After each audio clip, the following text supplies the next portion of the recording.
اللہ تعالیٰ نے جو انسان پیدا کیے ہیں ان کے مزاج مختلف.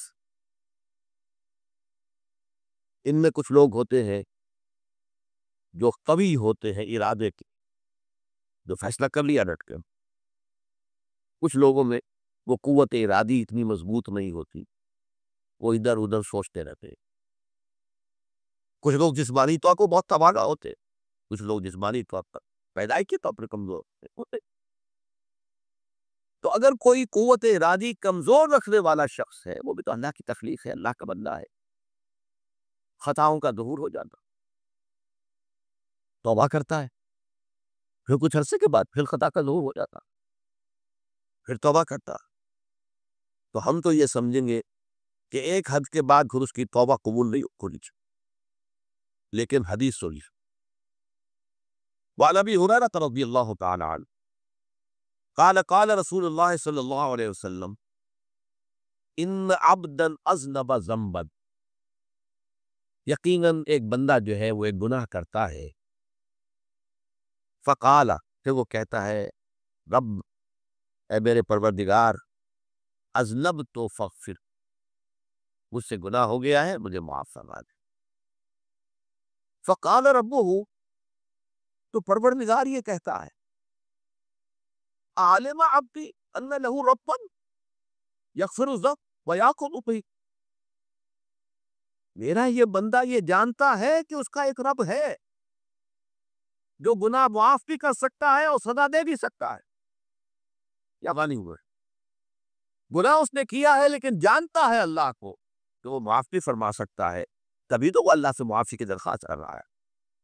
اس کے اس جاننے کی بنیاد پر، اس کے اس علم کی بنیاد پر، اس کے اس ایمان کی بنیاد پر فرمایا غفرت لعبدی، میں نے اپنے بندے کو معاف کر. ثم مکث ما شاء اللہ، پھر وقت گزرا جتنا کہ اللہ نے چاہا. ثم اذنب ذنبا، پھر اس سے گناہ ہو گیا. فقال رب اذنبت ذنبا فاغفر، پھر کہتا ہے پروردگار مجھ سے گناہ ہو گیا، پھر مجھے معاف فرما دے. فقال ربہ، اللہ فرماتا ہے عالم عبدی ان لہ ربا یغفر الذنب ویأخذ بہ، میرا بندہ ہے نا جو جانتا ہے کہ اس کا ایک رب ہے، ایمان باللہ اس کے اندر ہے، تبھی تو پکار رہا ہے. اور یہ بھی جانتا ہے کہ وہ گناہ معاف بھی کر سکتا ہے اور چاہے تو پکڑ بھی سکتا ہے، سزا بھی دے سکتا ہے. تو فرمایا، اللہ تعالیٰ فرماتے ہیں میں نے فرمایا تو میں نے معاف کر. ثم مکث ما شاء اللہ، پھر ایک عرصہ گزرا اس کے بعد. ثم اذنب ذنبا، پھر اس نے گناہ کیا.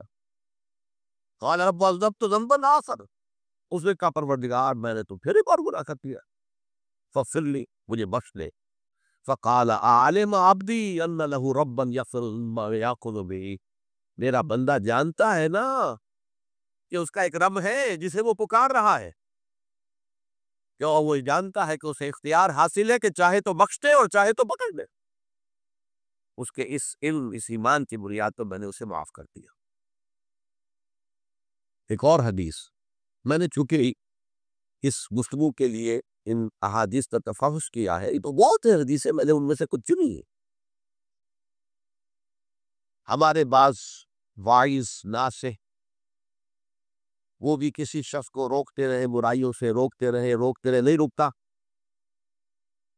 تو کہیں غصے میں آ کے اللہ تجھے کبھی معاف نہیں کرے. یہ کتنا بڑا جرم ہے، اس کا اندازہ کیجیے. اس حدیث تو میرے بندے کو میری رحمت سے مایوس کر رہے، کتنا بڑا جرم ہے، اس کا اندازہ کیجیے. یہ مسلم شریف کی روایت ہے عن جندب، حضرت جندب رضی اللہ تعالی عنہ سے، ان رسول اللہ صلی اللہ علیہ وسلم حدث، کہ اللہ کے رسول صلی اللہ علیہ وسلم نے واقعہ بیان کیا، ان رجلا قال،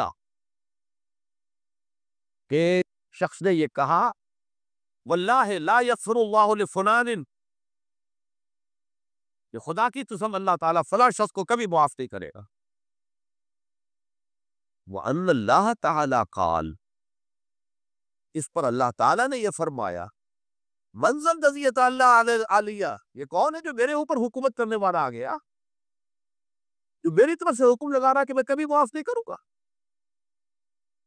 منزل الذی، کون ہے وہ شخص، الذی یتعلی علی علیہ انی لا اغفر لفلان، کہ میں فلاں شخص کو کبھی معاف نہیں کروں گا، قد غفرت لفلان، اس کو تو میں نے معاف کر دیا، واحببت عملہ، اس شخص کے تمام اعمال میں نے ظاہر کر دیے کہ تم نے میرے بندے کو مایوس کیا۔ یہ ہے جرم کی کا۔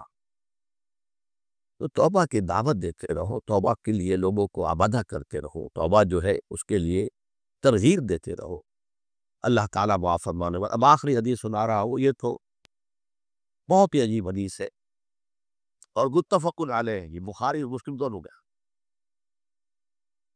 حضرت ابو سعید الخدری رضی اللہ تعالی عنہ جو ہے اس کے راوی، حضور نے فرمایا کان فی من کان قبلکم رجل قتل 99 نفسا، تم سے پہلے جو امت تھی بنی اسرائیل گویا کہ ان کا ذکر ہے، اس میں ایک آدمی ایسا تھا جس نے 99 قتل کیے تھے۔ اب آپ اندازہ کیجئے کتنا بڑا گناہ کبیرہ ہے قتل۔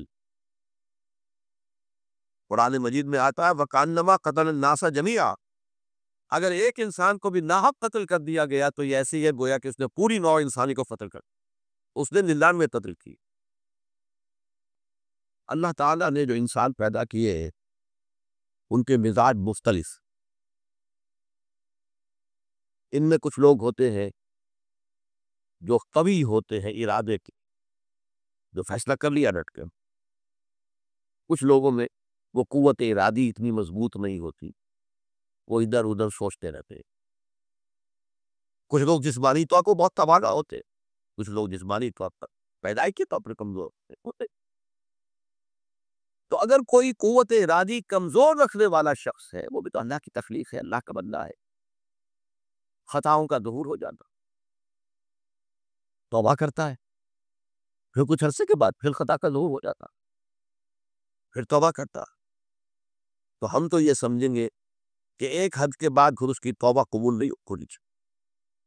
لیکن حدیث سنیے، وعن ابی ہریرہ رضی اللہ تعالی عنہ قال قال رسول اللہ صلی اللہ علیہ وسلم ان عبدا اذنب ذنبا، یقیناً ایک بندہ جو ہے وہ ایک گناہ کرتا ہے، فقال، پھر وہ کہتا ہے رب، اے میرے پروردگار، اذنبت فاغفر، مجھ سے گناہ ہو گیا ہے مجھے معاف فرما دے۔ فقال ربہ، تو پروردگار یہ کہتا ہے عالم عبدی ان لہ ربا یغفر الذنب ویأخذ بہ،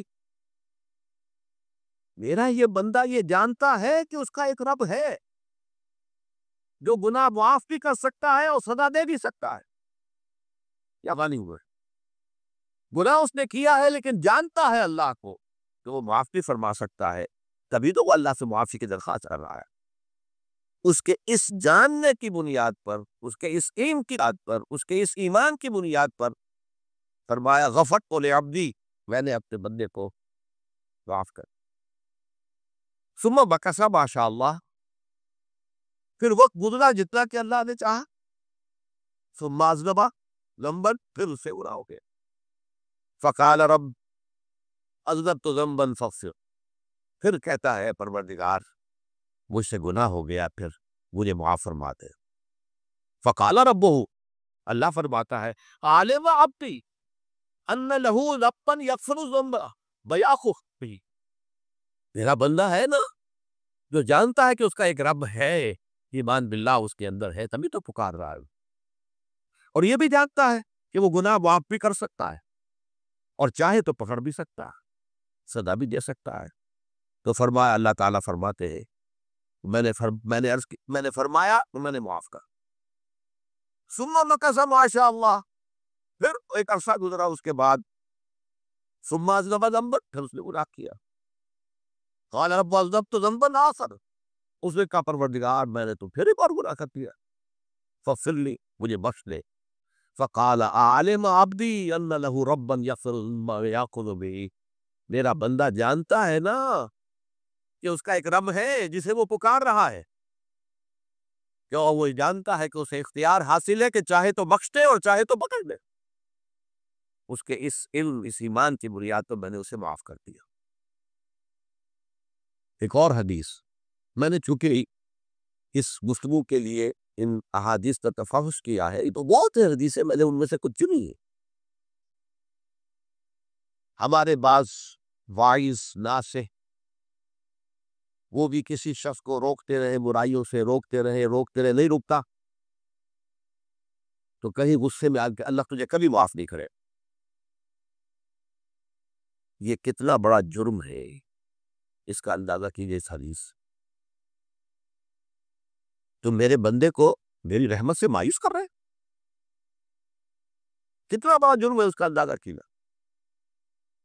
یہ مسلم شریف کی روایت ہے، عن جندب، حضرت جندب رضی اللہ تعالی عنہ سے، ان رسول اللہ صلی اللہ علیہ وسلم حدث، کہ اللہ کے رسول صلی اللہ علیہ وسلم نے واقعہ بیان کیا، ان رجلا قال،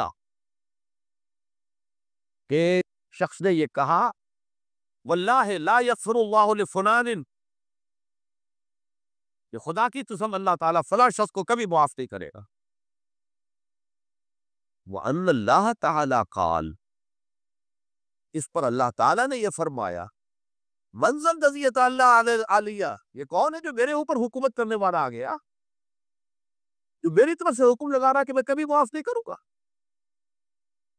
مَنْ ذَا الَّذِي، کون ہے وہ شخص، الَّذِي يَتَعَالَىٰ عَلَيَّ انی لا اغفر لفلان، کہ میں فلاں شخص کو کبھی معاف نہیں کروں گا، قد غفرت لفلان، اس کو تو میں نے معاف کر دیا، وَأَحْبَبْتُ عَمَلَهُ، اس شخص کے تمام اعمال میں نے ضائع کر دیے کہ تم نے میرے بندے کو مایوس کیا۔ یہ ہے جرم کی کا۔ تو توبہ کی دعوت دیتے رہو، توبہ کے لیے لوگوں کو آبادہ کرتے رہو، توبہ جو ہے اس کے لیے ترغیب دیتے رہو، اللہ تعالیٰ معاف فرمانے والا۔ اب آخری حدیث سنا رہا ہوں، یہ تو بہت ہی عجیب حدیث ہے اور متفق علیہ، یہ بخاری اور مسلم دونوں گئے۔ حضرت ابو سعید الخدری رضی اللہ تعالی عنہ جو ہے اس کے راوی، حضور نے فرمایا، کان فی من کان قبلکم رجل قتل 99 نفسا، تم سے پہلے جو امت تھی بنی اسرائیل گویا کہ ان کا ذکر ہے، اس میں ایک آدمی ایسا تھا جس نے 99 قتل کیے تھے۔ اب آپ اندازہ کیجئے کتنا بڑا گناہ کبیرہ ہے قتل۔ قرآن مجید میں آتا ہے وَكَأَنَّمَا قَتَلَ النَّاسَ جَمِيعًا، اگر ایک انسان کو بھی ناحق قتل کر دیا گیا تو یہ ایسی ہے گویا کہ اس نے پوری نوع انسانی کو قتل کر، اس نے 99 قتل کی۔